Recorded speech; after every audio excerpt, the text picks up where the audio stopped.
Interrupted during the decade of the 30s, the vigorous expansion of our economy was resumed in 1940 and continued for more than 15 years thereafter. It demonstrated for all to see the power of freedom and the efficiency of free institutions. The economic health of this nation has been and is now fundamentally sound. But a leading nation, a nation upon which all depend, not only in this country but around the world, cannot afford to be satisfied, to look back, or to pause. On our strength and growth depends the strength of others, the spread of free world trade and unity, and continued confidence in our leadership and our currency. The underdeveloped countries are dependent upon us for the sale of their primary commodities and for aid to their struggling economies. In short, a prosperous and growing America is important not only to Americans. It is, as the spokesman for 20 Western nations in the Organization for Economic Cooperation and Development, as he stressed this week, of vital importance to the entire Western world. In the last 2 years, we have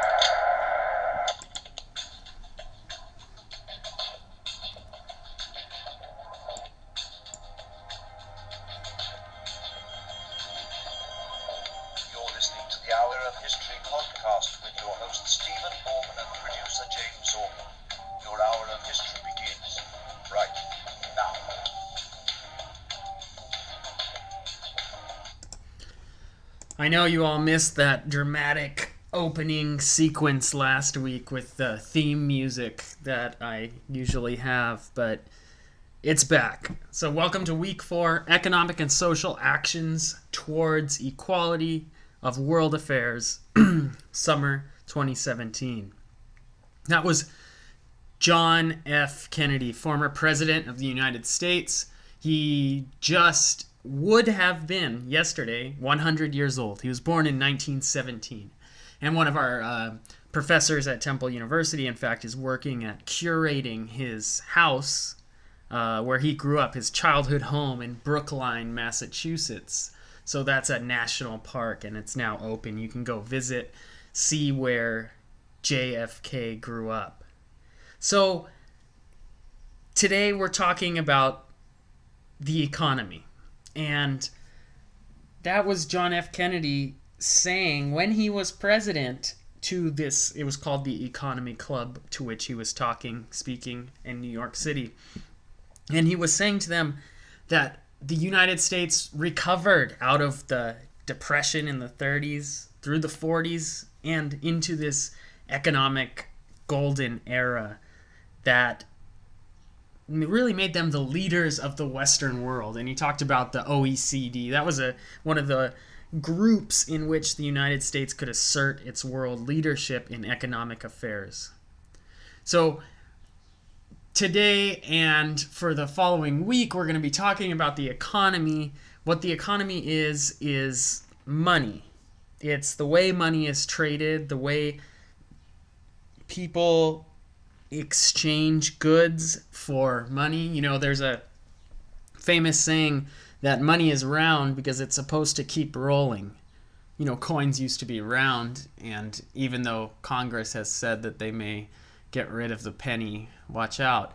But money is supposed to keep rolling. This idea that trade is foundational to human civilization has been around for a long time, and the economic world, as you might know, is quite influential. So if you've seen the Fox School of Business at Temple University, this wonderful building, a lot of people, to use in economic term, invest a lot of their time and energy into figuring out the economy, in figuring out how money works. So this week we're going to work with a little bit about the economy. I'm not going to do too much about the economy because there's an enormous amount of information on economic features of our world, on the economy. You can take entire courses on the economy, and that's not our main focus. It's one incredibly important part of world affairs, to be sure, and it's certainly something in world affairs that needs to be mentioned. And if you're interested in it, you can make it your focus for this course. But I want to talk about it in relation to social actions towards equality, because so some people say, everything is the economy is the most important feature of world affairs, whereas others would say no, it's all about society. We need to learn about social interaction and exchange. That's where the true story is. I say both sort of play off each other, and once you learn about the economy, you can start to see some of the layers of social interaction between people and nations. So that's the first part, economy. The second part that we're going to talk about is the globalization of economy. So we're in world affairs. World affairs sort of suggests that different countries are interacting.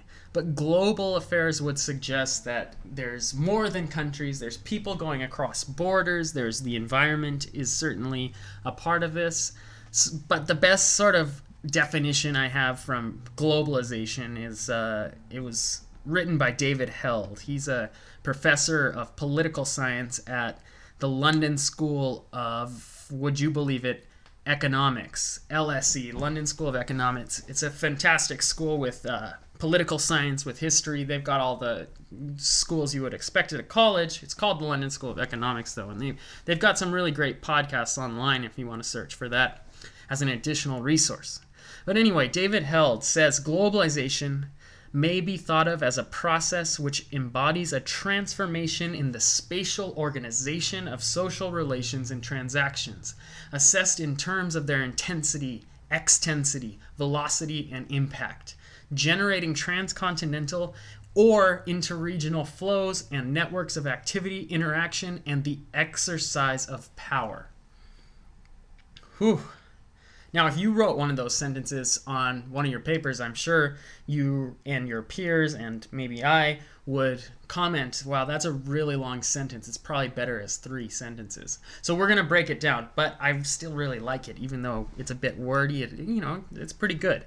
Globalization may be thought of as a process which embodies a transformation in the spatial organization of social relations and transactions. So the way in which transactions and relations are socially organized in our world spatially, it is transformed by globalization. So for our case as well this week, I'm going to add to that social and economic relations and transactions.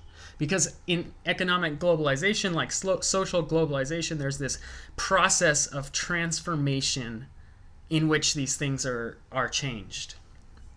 He continues to say, assessed in terms of their extensity, intensity, velocity, and impact.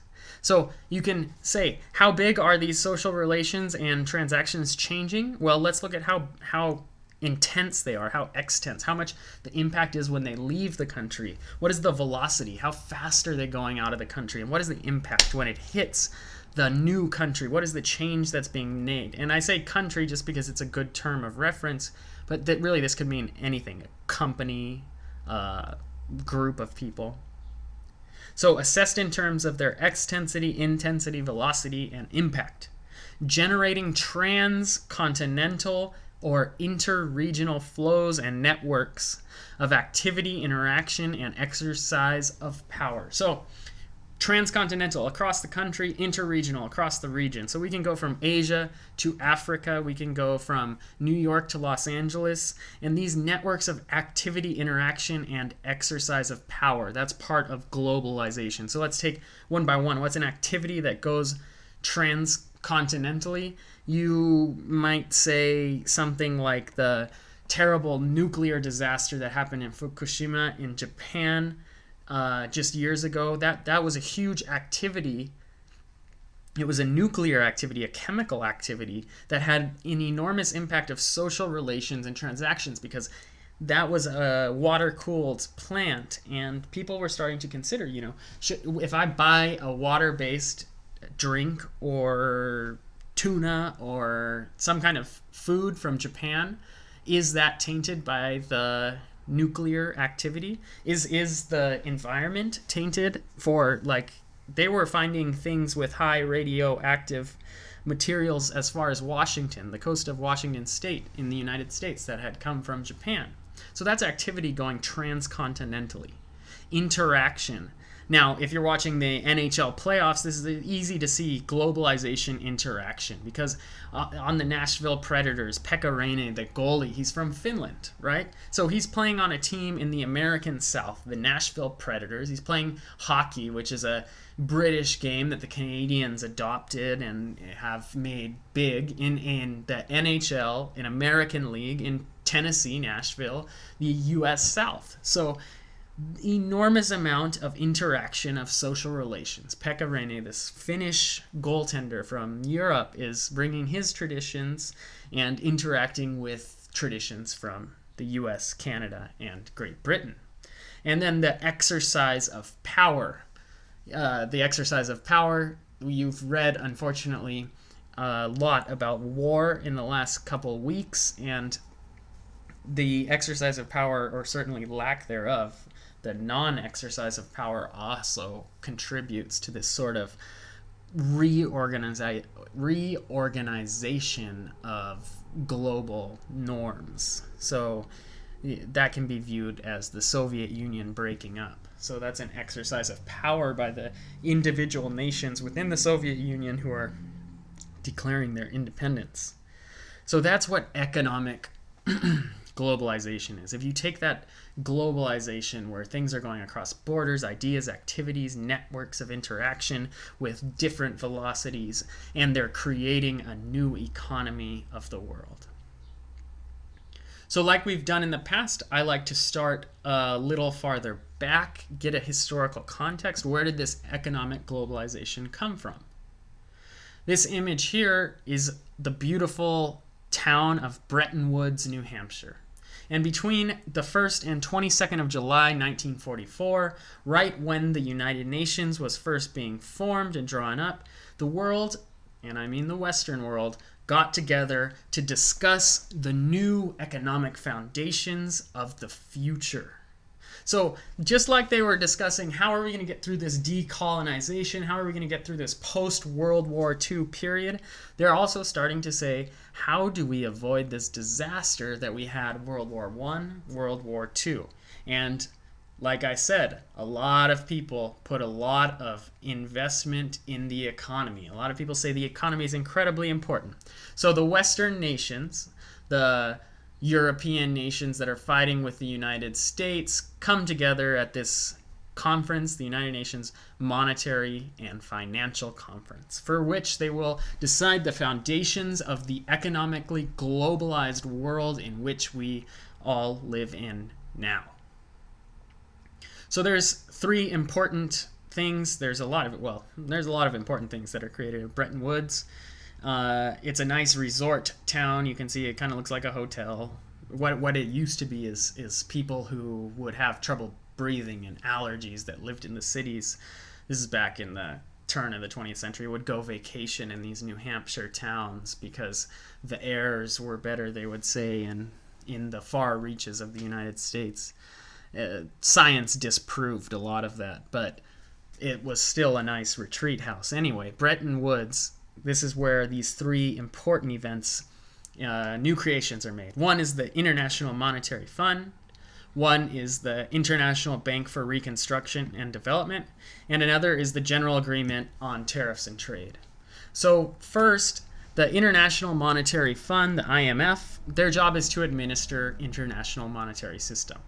So they catalog and make equivalencies of currencies. So how much is something worth in China? How much is something worth in Great Britain? How much is something worth in the United States? The International Bank for Reconstruction and Development, we now call that the World Bank. Its goal was to provide loans for Europe's post-war reconstruction.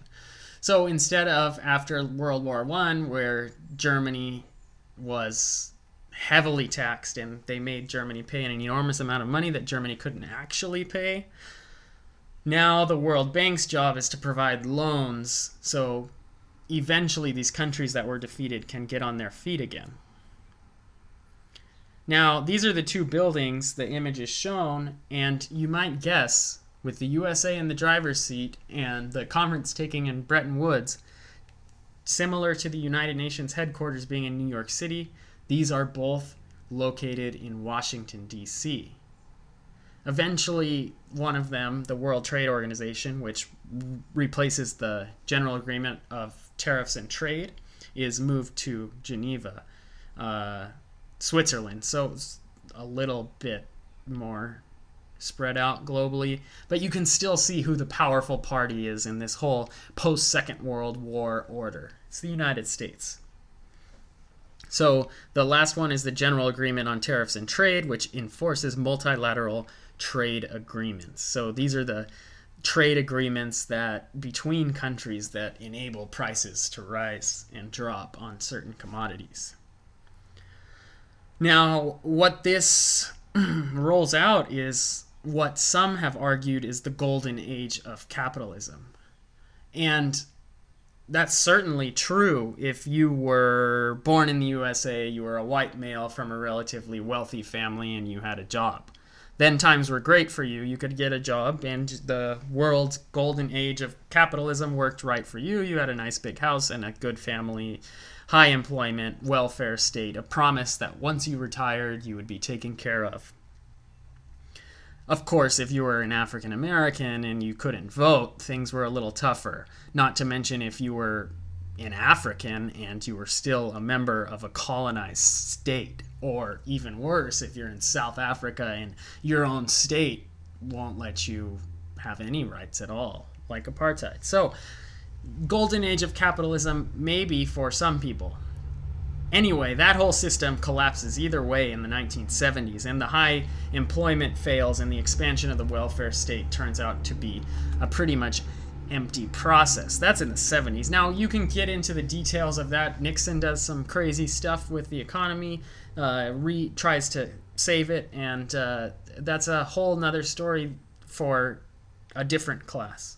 Well, what I'm trying to focus on here is the economic globalization. So what's happening elsewhere and what are the continuing patterns of change? One of the important events that we've talked about before is the fall of the Cold War and the subsequent fall of the Soviet Union. So I introduced that Cold War dichotomy between communism and capitalism, which was not always necessarily the case, right? Because we had the independent states and the non-aligned states. But just bear with me for a second. If there was the communism-capitalism divide, it ended in 1990 when the Soviet Union fell. Countries like People's Republic of China were fastly modernizing with a new economic system like the one rolled out by Deng Xiaoping. And the Soviet Union was instituting these reforms, perestroika and glasnost, that eventually led to the dissolution of the Soviet Union and the end of this communist system in Eastern Europe. So a lot of people, a lot of very intelligent people, were very concerned about this global world that had been going swimmingly for the Western nations. They were saying, well, now we have a whole bunch of other nations that don't have as developed economies, and they're going to join our world systems. They're going to have to be policed now again by the IMF, the International Bank, and the GATT, which is replaced in 1995 by the World Trade Organization. One famous political science, Francis Fukuyama, writes a book called The End of History, sort of predicting that the next global age of capitalism was going to happen, and now that we were all these enlightened liberal democracies, things would be all right. There's no more tension. It would just be a monopoly. The United States would lead the world. There's more to his argument than that, and I haven't done it justice at all. But you get the point. People were confused. Going even beyond that, trade and finance had to be internationalized. Now there was no more divide. There were no more excuses. You could not ignore the countries that were allegedly communist. You couldn't ignore the countries in Africa that had gained their independence and were having problems. So this concept of free trade becomes very important. Some people say, excellent. Well, I have a story before I go on. There's the old story of the shoe salesman who goes to Africa and he sees that no one's wearing shoes. He comes from Britain, he goes to Africa, sees that this is during the colonial era, sees that no one's wearing shoes, and he reports back to his boss and he says, oh, the situation is hopeless over there. No one is wearing shoes. No one's going to buy our shoes. Let's call it quits and never go back. And then you have the other guy who goes to Africa with a different shoe company and he sees no one has shoes on and he says, oh, it's excellent. No one has shoes. We can sell to everyone. So anyway, there's two sides to every story. Free trade is a lot like that. Some people see free trade as really helping the economy. You can get nice, cheap materials from other sides of the world, but other people see a widening gap between the rich and poor nations. You start to have this global divide between producers and consumers. It's one thing to keep in mind in this new post-Cold War world, the internationalization of trade and finance. Another thing that happens is the increasing power of transnational corporations. Companies in the United States get these free trade agreements and can get cheaper materials in different places and really expand their business. Countries mostly in the United States, Germany, and Japan really take advantage of some of these free trade agreements and start selling their materials all over their region and all over the world. This also causes a need for the enhanced role of international economic institutions like the IMF, World Bank, and the WTO, the World Trade Organization. Now, this map is just a sliver of an example of some of the massive networks of post-Cold War free trade agreements. You might be thinking, wait a second, it looks just like the Cold War. There's a block between Eastern and Western Europe. Africa is not included in European trade agreements. Asia is clearly separated.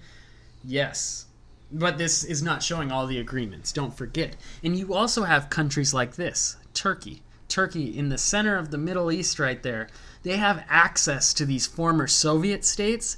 They have access to these European states. They have access to the Middle East and North Africa. Countries like that can really take advantage of these free trade agreements, or they can really be taken advantage of. You also have countries like Cuba.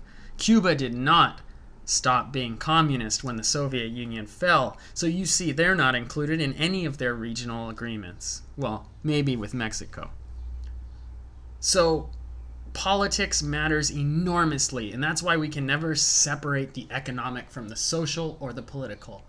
And the social really doesn't do justice to the amount of economic impact. It's like you can never get the full story by looking at just one, but you need to look at just one to get a lot of depth. So it's a very complex and difficult subject, but if you're interested in this sort of thing, you might look into how a free trade agreement has impacted the relations between two countries. For example, I can see on this map, India looks to have free trade agreements with both China and Pakistan. But Pakistan doesn't have a free trade agreement with China, or at least they're not part of the same organization. Then you can also see countries like North Korea, Mongolia, up over here, don't have free trade agreements at all. That might be worth looking into. So there's lots of information you can pull apart from looking at these maps.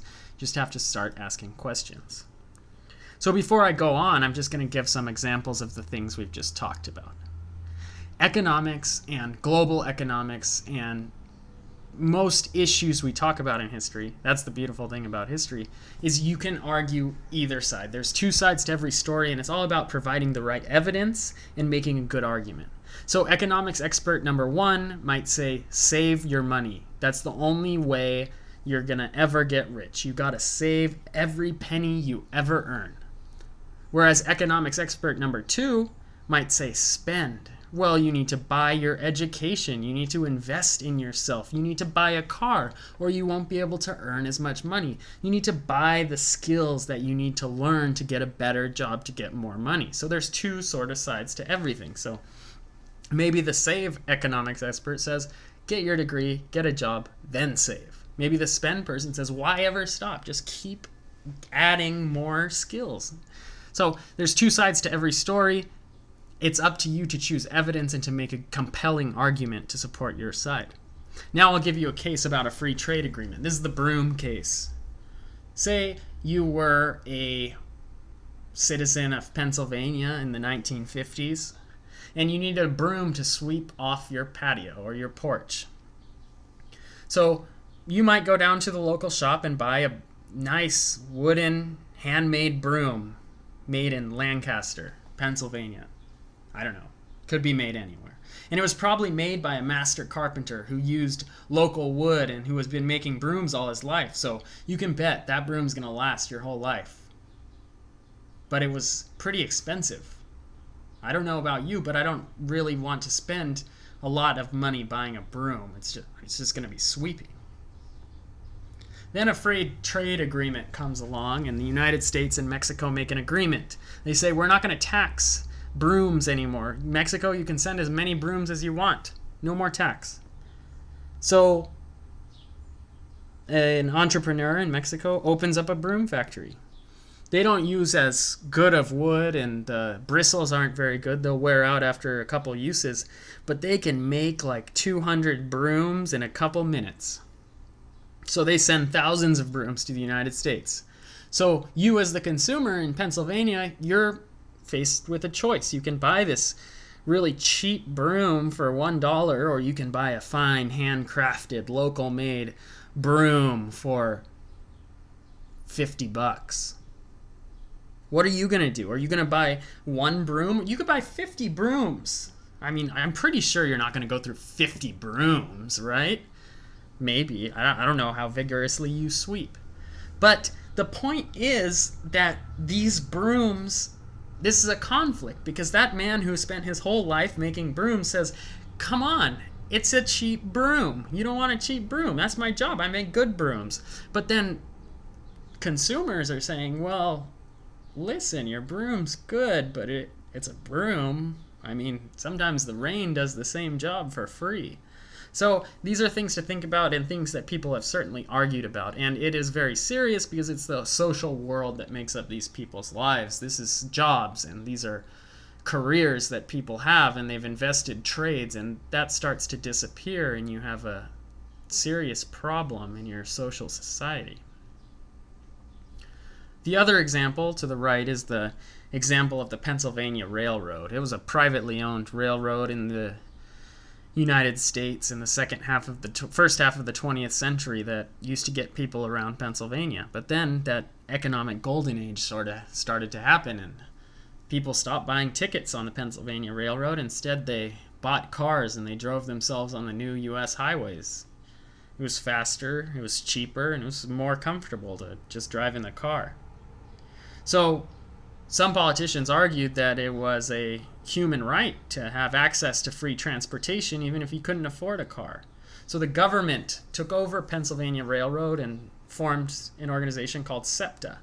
And SEPTA's mission was to get people safely from point A to point B in a way in which they didn't have to have a car. Now, if you don't have a car and SEPTA's the only way to get around, you certainly want people to pay a lot of taxes. So SEPTA is very nice, so you can get from point A to point B. Also, if you are a fan of the environment and you don't want, each person to have their own pickup truck to drive 30 miles a day. But if you want to save money and time, SEPTA might not be the best option, especially after the last year. If anyone's a commuter, you'll know exactly what I mean.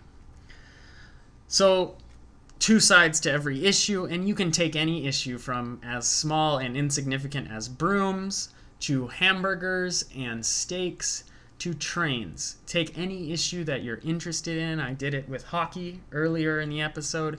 You can take anything you're interested in and look at its economic and social impact on not just us, not just you, and there might be real impacts on you, but on the whole world. So think about it and choose something you like.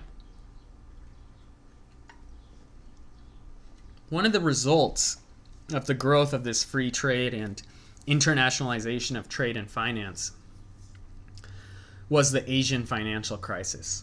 So some Asian nations like South Korea, Thailand, Singapore, Malaysia, Indonesia, and the Philippines had enormous growth rates in the early 1990s. China isn't highlighted because China does eventually get even bigger growth rates, but this happens later. So first, South Korea, Philippines, Thailand. These are the first Southeast Asian countries to experience great growth rates. And this is all after Japan. So Japan, then these nations, then China, and you see a pattern here. Anyway, these countries were making a lot of money in the early 90s, but as has happened recently and seems to continue to happen, people didn't really know what they were getting into with this internationalization of trade and finance. There was some speculation going on around the currency in Thailand that, as small as that sounds, eventually brought down all of the economies of these nations for 1997, 1998. It was a huge issue in these countries. In fact, I know someone from South Korea, from Seoul. He was a student, and he was sponsored by a company that had become very big in the 1990s. They paid for him, after his mandatory military service, to attend a university in New York. They paid for his apartment, they paid for his tuition, and they paid for his degree he was working on. Then the financial crisis came, and the company that had sponsored him was obliterated. It was gone. It had no more money. He was stuck in New York City, not even with a plane ticket home, and halfway through his education. So thankfully, there was still money in the United States, and he was able to work, and he made it work through hard work. But not as many people were as fortunate as him. Some people's lives were absolutely ruined in these countries because of financial speculation. And this is another thing that you can go more in depth in. Why does this happen? Is it because people are dishonest? Is it because people deliberately don't know what's happening? Is it because of rumors? How does this happen? And this is why economics is so important. And I encourage you to find an area that you are interested in and look more in depth into it. 10 years later, after the Asian financial crisis, you can see on this map, this is a representation of the impact of the global crisis in 2008. And you can see the United States, Canada, Mexico, North America, Western Europe were profoundly impacted economically and socially for 5 to 10 years. So we're just now getting out of it. So you might have felt that. No matter how young you were at the time, through your family. Think back 10 years ago when the economy wasn't good. What did you hear in your family? What did you hear in the neighborhood, in the community, in the schools? These things there was a big economic impact, and there's some fantastic movies out there about the financial crisis, and I encourage you to look some of this stuff up. Like I say, if you hear anything that interests you, please look it up. I can't possibly say enough compared to the amazing artistic representations that are available at your fingertips. You can see some countries escaped all right. There was a little bit of instability in some of these Middle Eastern countries, but that was more political. So it had a different impact than just social. You can see China and India didn't do too horribly. Asia seemed to get out all right. So those are also questions that you might ask. Remember, part of being a historian and part of studying world affairs is asking questions. When you have questions, write them down.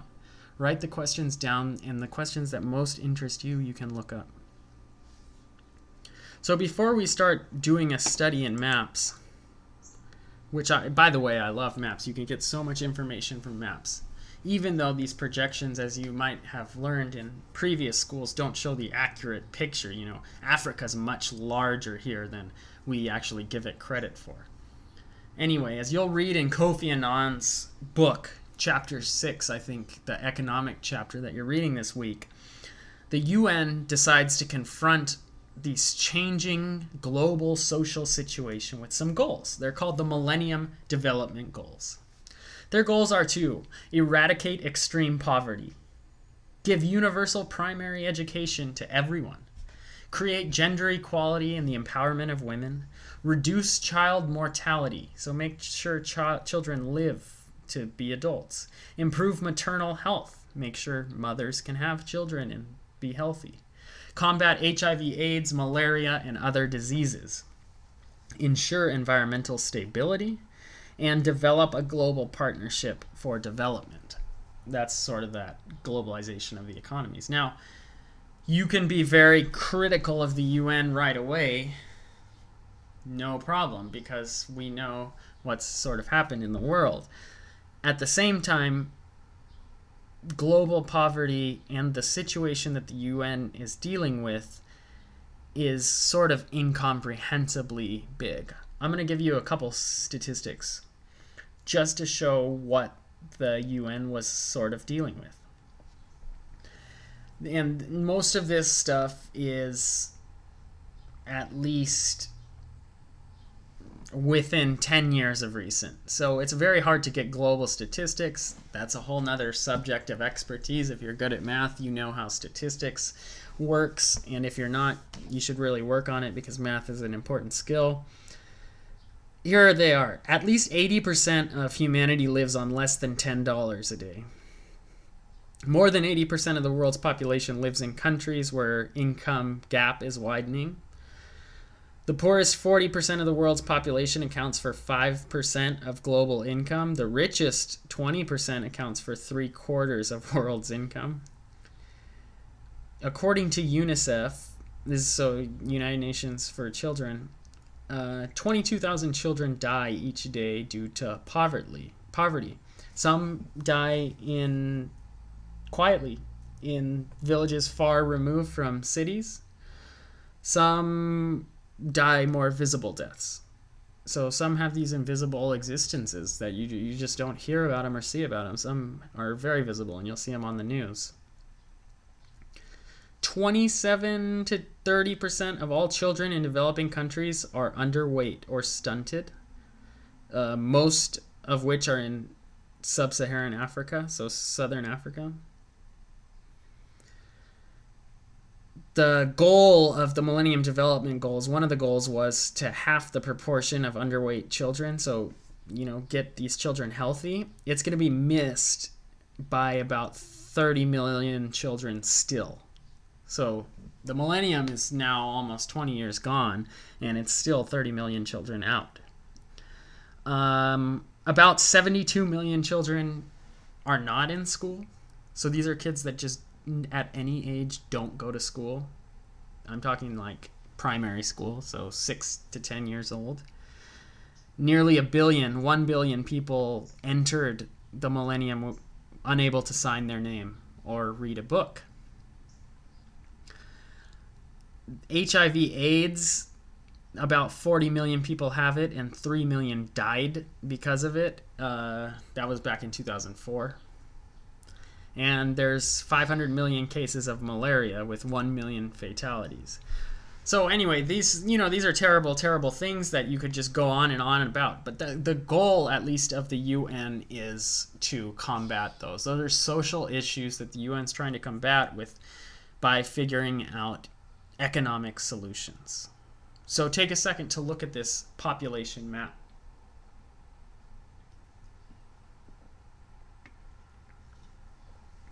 If you look right in the center, sub-Saharan Africa has an enormous increase in population. So this is 1960 to 2015. And the dark red is 300% or higher increase. So if there's a man and a wife and they have 2 children, that's no increase in population, right? They replace themselves. If a man and a woman have 1 child, then the population goes down. So that's countries like Hungary and Bulgaria. That's about it. Only countries in the world where that's happening. Now, between 1960 and 2015. Now, if the man and woman have 4 kids, population goes up, it doubles, right? That's an increase, a doubling of the population. So 300% increase in population. That's like 6 or 7 kids per family. Now, in the United States, that's not so common anymore. It used to be really common. If you ask your grandparents, you should talk to your grandparents. Ask them. Say, how many kids are in your family if you don't know?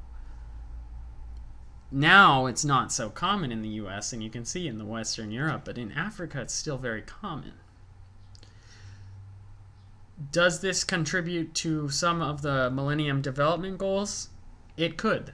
Is this a social problem and an economic problem? Yes, probably it is. So these are some things to think about.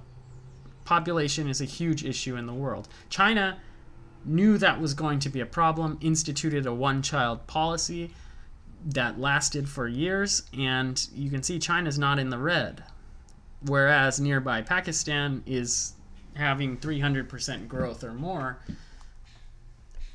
This could lead to problems if you don't have the growth. So let's see what kind of economic growth is happening. China, 6% or higher economic growth. That's huge. They used to have good years at 10% economic growth. It's incredible. A huge amount of growth. That can definitely support a population that's not growing very much. You look, the only nation in Africa that is having that kind of economic growth is Ethiopia. Now, you might be saying, whoa, Professor Bauman, you're talking way too much. Like why has Africa got all these problems? And of course, there's systemic roots to colonialism. If you're very interested in it, I'm teaching a Confronting Empire class in the fall that talks about some of these problems that made Africa what it is today. There's also other problems, environmental problems and issues like that. So I'm not just beating up on Africa because it's Africa. I'm beating up on the fact that these are some of the contributing issues to economic and social problems. So you can see if you're in a country like South Sudan, which South Sudan just exited a war for independence against Sudan, has less than 1% economic growth. So the economy is not growing. That's a huge problem. If we go back to the last map, and South Sudan's population is growing at 300%, but the economy is not growing. It just doesn't match up. So that how is the UN going to reach those Millennium Development Goals? And Kofi Annan will talk about some of these problems, why Africa can't address these problems. There's deep cultural and social roots that are not being addressed by certain organizations that work in Africa, certain nations, certain leaders. Some nations are doing well. Look at Ethiopia with 6% growth. That's fantastic. So these are also things to think about when thinking about world affairs. Now we move on to the next map, shows the world by income. So this is not how much you're growing, but how much you have already. Now this might shed some light on why there's not so much growth in Africa. How do you have growth if you don't have money? So this is kind of that when I talked about Economist 1 and Economist 2, Economist 2 is saying you have to spend in order to make money. Well, in countries like South Sudan, you have no money to spend. So how do you spend on, say, we want to build a highway in South Sudan. We want to build an airport and we want to build a hub because South Sudan has that nice position in Central Africa. Wouldn't it be great if everyone who was flying from South Africa to Libya had to go South Africa to South Sudan to Libya? Build a giant airport hub. What if you wanted to go from India to Brazil? Maybe you could go to South Sudan for a stopover. How do you build an airport and an airline? You need money. You need a foundation. So not having money, and there are historical reasons for this, has really hurt Africa in the long run. So you see, and I also want to point out, we talked about the peacekeeping missions and the civil wars. You would find a lot of overlap between these African and South Asian nations like Indonesia and East Timor that had these peacekeeping issues. There's severe income inequality. In fact, if you look at the insert, it shows Kosovo. Kosovo, surrounded by countries that have upper middle income. Good for the world. But Kosovo doesn't. Now you have to ask why. And then you could go back and look at the UN and what the UN has struggled to do in those countries. Things to consider. So there's a lot of information on this world map. I'm not neglecting places like South America, but they're definitely worth looking at. Why does Chile have a lot of income? And there's historical reasons to that too. So we move on to maternal mortality, and this is a major, and these maps are starting to look similar. You can definitely notice trends, and you'll definitely notice trends in the way Kofi Annan talks about these countries in his book. And this is one of the reasons I study history, because I like to look at the historical roots of these problems. It's very easy to look at these maps and say, well, Africa's got a problem. But it takes more to look back and say, well, why does Africa have a problem? Where does this problem come from? And you also might notice a trend. The countries that like this maternal mortality rate, so women being able to give birth without dying, is a huge indicator of social and economic well-being. The countries that were present at that Bretton Woods conference, the European, Western European, and North American countries are certainly doing well, whereas the countries that didn't have representation or were still colonies are not doing so well. Again, one of the first rules you're taught in statistics is correlation does not equal causation. So just because all these things say this doesn't mean this. So, just because I'll use the example since I've been talking about SEPTA. Just because no one rides SEPTA on Sundays doesn't mean people don't leave their house on Sundays. Maybe people go within the neighborhood on Sundays. So there's lots of options. Correlation does not equal causation, but it certainly gives us some questions to ask. Now, this one's just mostly for fun. Tourism. Some countries who have not found economic success have found economic success in opening their doors to their natural wonders. Uganda, a good example, again looking at Africa, and some of the Caribbean nations have excellent tourism receipts. They've created these economies of having people come and visit, with air travel being cheap. Maybe that can help develop a global partnership for development. So maybe some countries getting along, there's some wonderful things to see out there that tourism can both help the economy and help the world come together. Now, today this week you're going to look into some of these situations, whatever interests you. I gave you enormous resources with what the UN has written, the world social situation in 2016, the world economic situation in 2016, and one historical world economic situation in the 50s. Make of those what you will. Look at what you're interested in. Now this is just the splash page for the UN's operation. It says, leaving no one behind. The imperative of inclusive development. Addressing decent work deficits will put us on the path to inclusive development. And then it shows women on these spinning looms, much in the style of Gandhi. Gandhi used to make his own clothes on these looms. It's on the flag of India. Okay, women are being put to work, potentially making clothes, and when you're hand spinning something, or, clothes or whatever it is, cloth of some sort, it's probably going to be pretty high quality. So they got a picture, this woman is looking very happy. Let's look through the Millennium Development Goals. Does this eradicate extreme poverty? Okay, if that woman is working, she might be being paid a decent amount. Okay, check, it eradicates extreme poverty. Primary education. This doesn't tell me much about primary education, so that's not really great evidence there. Gender equality and empowerment of women. Certainly if women are working and outside, that shows some level of equality and empowerment. If she does indeed take her own paycheck home, I can't tell from the image. Reduce child mortality. Again, you can't tell. Improve maternal health. Again, can't tell. Other diseases, that looks like a pretty nice environment. Seems to be disease-free environment. Ensure environmental stability. This is not a machine doing the work so much as it is something being hand-spun, so I would say this is indeed good for the environment. And develop global partnership for development. You can't really tell if there's a global aspect to this, but there's some sort of partnership if all these women are being put to work spinning whatever kind of clothes or cloth this may be. So you can see how little projects might approach those development goals. What I did was analyze that image through the lens of the Millennium Development Goals.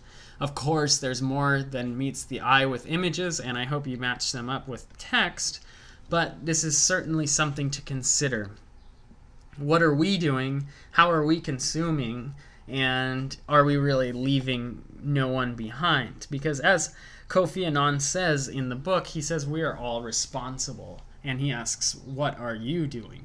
So certainly, just to be clear, the UN is not a perfect example of a successful economic and social response to the issues that may or may not be brought on by globalization of the economy. With that said, it does give us an interesting way from which to look at international projects that are trying to remedy some of these problems that have truly been tough for people to live through. So finally, I'll leave you with one last Kofi Annan quote, because I hope you haven't already had enough of him. He says, "More than ever before in human history, we share a common destiny. We can master it only if we face it together." And that, my friends, is why we have the United Nations.